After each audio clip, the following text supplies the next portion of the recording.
Well, we think in this very volatile environment you need to find some long-term investment anchors, if you like.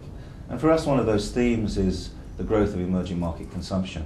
What we're seeing is a global rebalancing of consumption away from the developed world, or consumption growth anyway, towards the emerging economies. If you think, for example, China, India, Indonesia, or Brazil, those four economies are 3 billion people.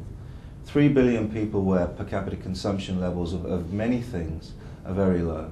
And as these economies, these populous emerging market economies urbanize and continue to grow rapidly, so consumption, I think, will be a huge story for the future.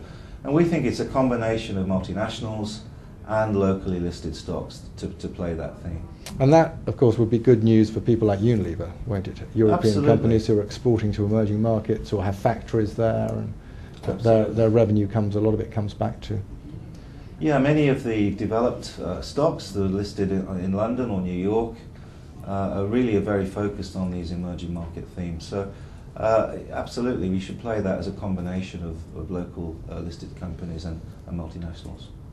This is a difficult question, but which single country and asset class would you tip for 2012? If you just had one in your Christmas stocking, what would it be? Well, if I look at valuations, I like Russia. I like the Russian equity market. It's cheap. It's trading on roughly 5 times forward earnings, compared to an average over the last 5 years of about 8 times. It's trading on 1 times book value. And it's really probably the cheapest way of getting access to the energy and the hard commodity story. There, of course, are some issues in Russia. Those issues won't go away, but we like the valuations, and I think actually the commodity story at these sort of entry levels is quite interesting for the longer term.